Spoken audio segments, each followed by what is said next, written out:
Another infinity stone for the gauntlet down there in South Beach.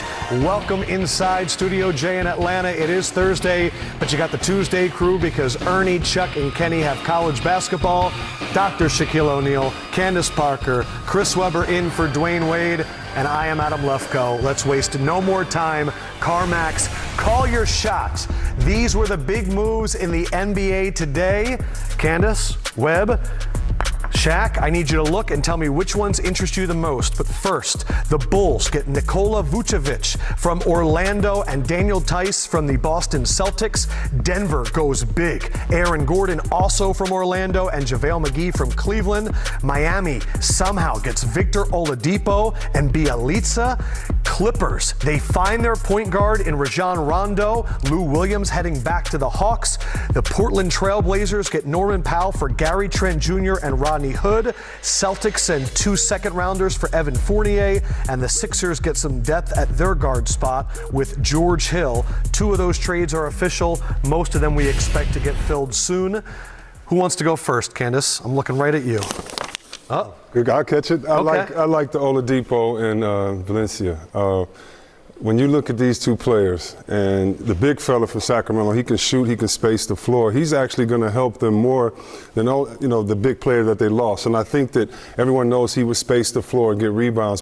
With Aaron Gordon, obviously 25 years young, you got JaVale McGee with championship experience, and that team was looking to replace Jeremy Grant and Mason Plumlee on the defensive end. You have a center that's able to obviously stretch the defense. They run a lot of their offense through their center position, but now you have a rim protector, and you have a guy in Aaron Gordon that's shooting highest in his career from three-point line, which is what Denver wants to do. They want to spread you out and knock down the threes.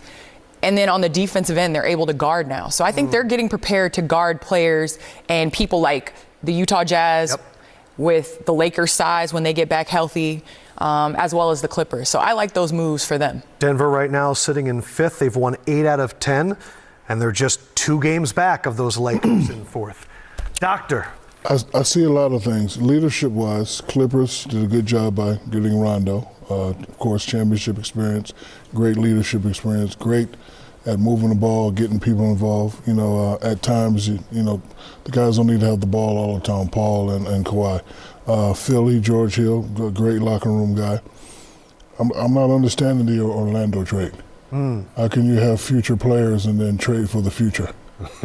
If I was a general manager, I definitely would want to build around Vucevic and Aaron Gordon. Practice like this, work out like this, run plays like this. If he can get entrenched in that system and get his game back to where it was, I think that's a good pick for Miami. Shaq, I would like to add, too, I know this is under the radar, but Norman Powell is having a season this year for the Toronto Raptors. And him going to Portland, I think, gives them another option. The nugget that I thought was fantastically amazing was Gary Trent Jr. was traded for him. 23 years ago, Gary Trent Sr. in his 3rd season through 41 games was traded to Toronto from Portland. 23 years later, Gary Trent Jr. was traded 41 games into his 3rd season from Portland to Toronto. Only you would know that. No, it's on the internet. C-Web, I have a question. Yeah. If you're a general manager, if you work for the 76ers, you go after LaMarcus Aldridge? Man, that's a good question, Shaq.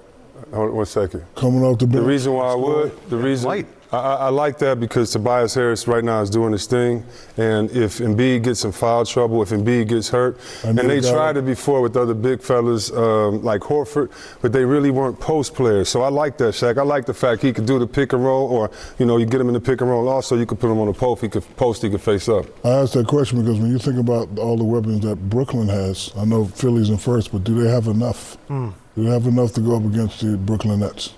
You don't want Miami to get him.